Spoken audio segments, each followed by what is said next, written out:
चलिए भाई, हम फिर हाजिर हो गए आपके लिए एक और बहुत ही अच्छी, उपयोगी और सामान्यतः ऐसे ही प्रश्न पूछे जाते हैं। बहुत कठिन कहो, बहुत कठिन चीज़ें ज़्यादा नहीं पूछी जाती हैं। छोटी छोटी चीज़ें हैं जिनको हम अक्सर नेगलेक्ट भी किए रहते हैं, अरे ये सब थोड़ी पूछा जा सकता है, वही चीज़ें अक्सर पूछ ली जाती हैं। तो इसलिए छोटी चीज़ों पे हमें बहुत ध्यान देना चाहिए। उनसे बिल्कुल हम अगर उदासीन हो जाते हैं तो फिर वही बहुत बड़ी बात हो जाती है। फिर अफसोस होता है, पेपर देकर आए तो लगा कि अरे राम राम, इसको पढ़ लेते तो क्या होता, आज बहुत आराम से कर लेते, बहुत ईजी था ये द्वार।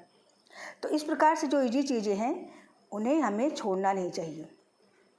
तो आज हम आपके लिए ले आए हैं प्रोनाउन का प्रयोग। प्रोनाउन में पहले कुछ हम इट का प्रयोग देखते हैं।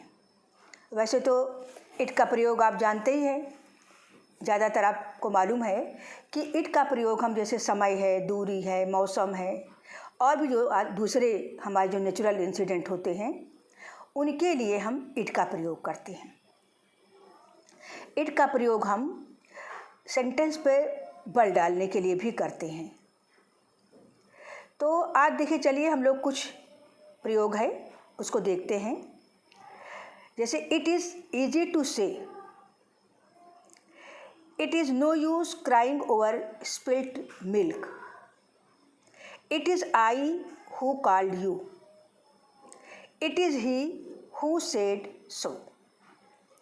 अब देख रहे हैं तो देखिए ईजी है, लेकिन थोड़ा सा इसमें टेक्निकल चीज़ ये है कि जो जैसे इट इज़ ईजी टू से, तो इट का प्रयोग हम जीरंड और इन्फिनेटिव के लिए भी करते हैं। इट के जो है जीरंड और इन्फिनेटिव जो होता है इसके सब्जेक्ट के रूप में भी आ जाता है इट। जैसे it is easy to say, to say आपका इन्फिनेटिव हो गया। और it is no use crying over spilt milk, crying चिल्लाना, रोना, चीखना, ये आपका जीरंड हो गया। अब इसका सब्जेक्ट यहाँ पर इट हो जाता है। आप इसको ऐसे भी लिख सकते थे, crying over spilt milk is no use, आप ऐसे भी लिख सकते थे। इट इज़ आई, अब सेंटेंस बल दे, ये मैं ही हूँ जिसने तुमको बुलाया था, आप पुकारा था, तो इट इज़ आई। अक्सर भी मॉडर्न इंग्लिश में इट इज़ मी भी बोलते हैं, लेकिन हमारे ग्रामर के अनुसार, भाई अंग्रेजी जिनकी मातृभाषा है वो तो इट इज़ मी का प्रयोग करते हैं, लेकिन जो ग्रामर है तो ग्रामर के अनुसार इट इज़ आई ही सही होता है। तो it is I who called you, it is he who said so, it is he who said so. अब यूज का इसका करना है इम्पॉर्टेंस ऑफ कुछ इसके यूज, जैसे आपका है I think wrong to travel without ticket, इसमें इट लगेगा। I think it wrong to travel without ticket, या इसको ऐसे भी लिख सकते हैं, I think it is wrong to travel without ticket, और I think that it is wrong to travel without ticket. Only हम I think wrong to travel without ticket, ये सही नहीं होगा। अब यूज़ का इसका इट का ये इम्पॉर्टेंस है। अब देखो जैसे और आ गया, it is between him and I,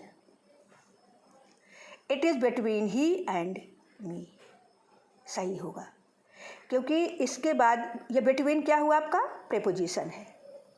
between क्या हुआ, ये आपका प्रेपोजिशन है, और इसके बाद जो आएगा ऑब्जेक्ट वो पॉसेसिव होगा, उसका ऑब्जेक्ट यानी ऑब्जेक्टिव होगा। तो जब यहाँ पर हिम है तो यहाँ पर आई नहीं हो सकता, क्योंकि आई आपका सब्जेक्ट होगा। इसलिए अब बिटवीन आपका हो गया प्रेपोजिशन, और इसके बाद जो ऑब्जेक्ट होगा, ऑब्जेक्ट का फॉर्म जो है वो सारी जो इसका इस वर्ब के बाद आएगा जो इट इज़ बिटवीन, तो इस प्रेपोजिशन के बाद जो आया ऑब्जेक्ट हिम और ही होगा, आई नहीं होगा। Let him and I work together, नहीं, लेट हिम एंड मी, आई का मी होगा, वर्क टुगेदर। तो देखो इस इट का हम लोग तो बहुत प्रयोग पढ़ते हैं, लेकिन थोड़ी सी यहाँ पर आपको मतलब ध्यान देना पड़ेगा कि थोड़ी सी इसमें टिपिकल है सिचुएशन। अब पॉसेसिव केस में आइए, कुछ एग्जाम्पल आपके हैं, जैसे this pen is mine and that is yours. अक्सर देखते होंगे आप, जैसे एप्लीकेशन वगैरह लिखने में लगाते हैं योर्स एपॉस्ट्रॉफी एस लगाते हैं, योर्स फेथफुली, वो गलत होता है, वो नहीं होना चाहिए। योर्स में एपॉस्ट्रॉफी एस लगाएंगे तो गलत होगा, सीधे योर्स लिखना पड़ेगा आपको। इसलिए अभी पॉसेशन किस पर है पेन का? तुम्हारा। तो दिस पेन इज़ माइन, ये तो मेरी हो गई, और दैट इज़ योर्स। तो योर्स पॉसेसिव में योर्स लगाया, माइन लगाया आपने।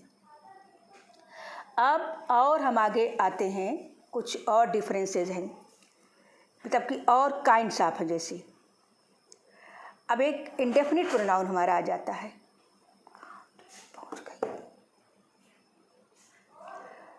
अब इसमें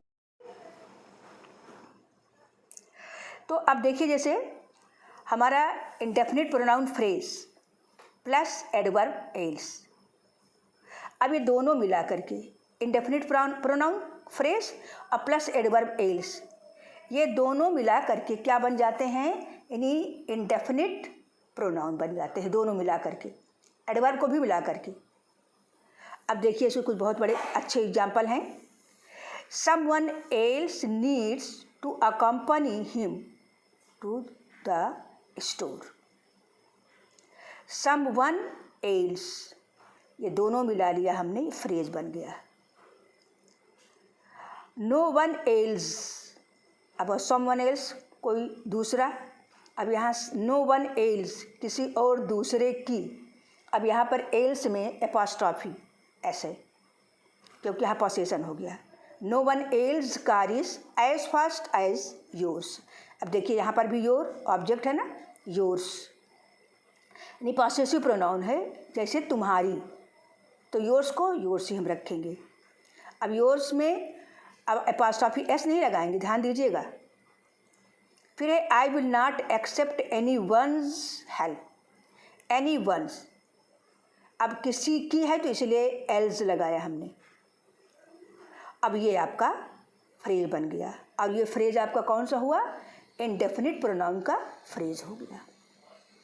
ये कुछ एग्जाम्पल हुए हमारे।